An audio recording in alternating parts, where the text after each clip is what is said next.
Today I'm making poster frames from home because buying them the size that I need costs over $200 for each picture frame, so I'm going to make it much less expensive. The reason I'm needing new frames is because 2 of the 3 posters are in a hallway. Whenever I walk by, the slight breeze we cause gets behind the posters and makes them slouch. I went to Lowe's and bought some molding that I can cut, and I also bought one for the back that can be the lip that holds the poster in place without it having to fall out or anything like that.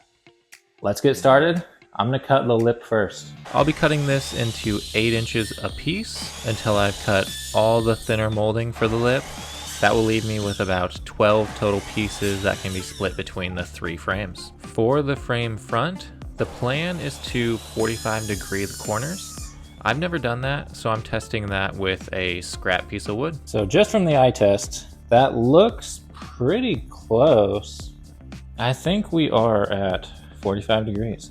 The posters are 36 by 54, and these, I want to measure these because I need to cut that much extra for each width.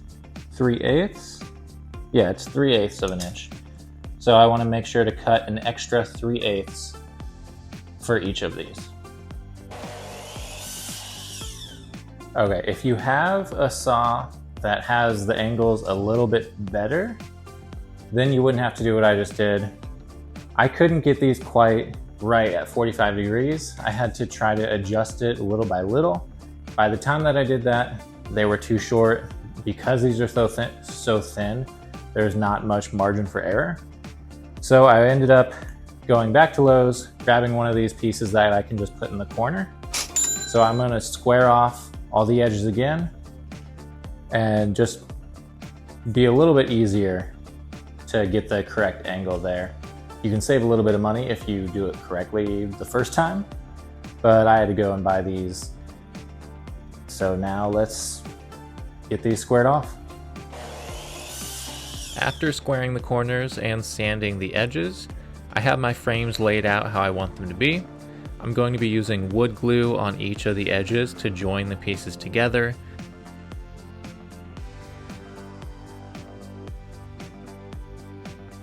Then tape them to hold them in place. I'll leave them taped overnight just for extra caution.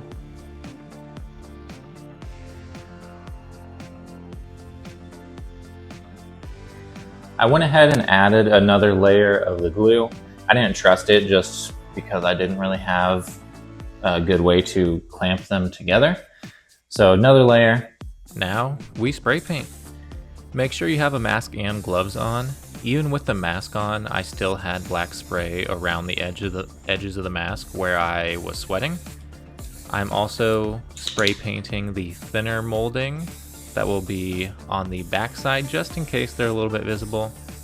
Then the same for the other 2 frames.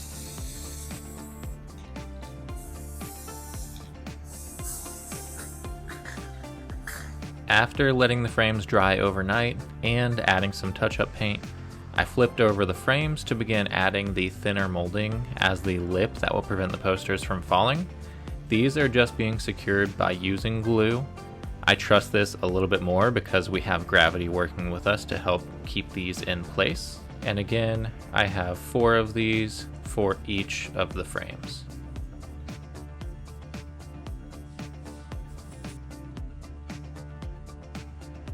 After that, I grabbed the first poster and the cardboard that I put together to be the support on the back. The cardboard wasn't cut perfectly, so I did have to cut more off. I got that fixed and can add the backing clips. I added around 10 of these for each frame.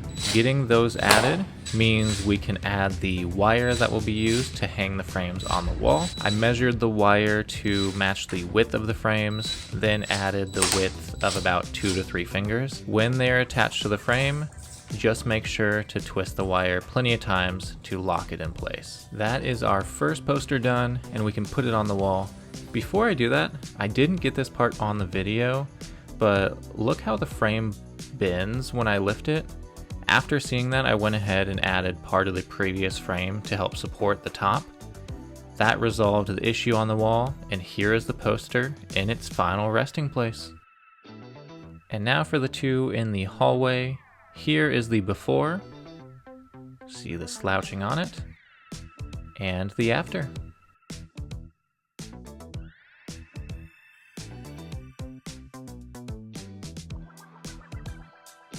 Next is the moment of truth. It is the cost breakdown. Did I save any money from doing this myself? Total costs, we have the backing clips at $5.50, corner squares $36, hanging wire and brackets $10.98, thin molding $5, primary molding $60, spray paint $14.96, wall brackets $2.98, for a total of $135.42, which is still more than I was hoping for, but that breaks down to $45.14 per frame. Or if you don't mess up the corners like me, that could be $33.14 per frame. To compare side by side, these frames are much, much cheaper than any of the ones that I found online. I already had the glue, the saw, and the drop cloths. You don't need a drill. You could just use a cheap screwdriver. If you didn't have the equipment, the saw was around $140, a cheap drop cloth around $4, and the screwdriver for $3. That would bring the total to $282.42, or $94.14 per frame. And if you didn't mess up the corners, $82.14 instead. All in, for the cost of one frame, you could make 3, or if you have what I have, you could save nearly $700. I would recommend using a wider molding that would allow you to get away with some of the errors that I couldn't, just because my frame was a little bit thinner, harder to hide some of the mistakes, and harder to avoid some of these screws to come through, which I didn't notice until after I hung up the frames.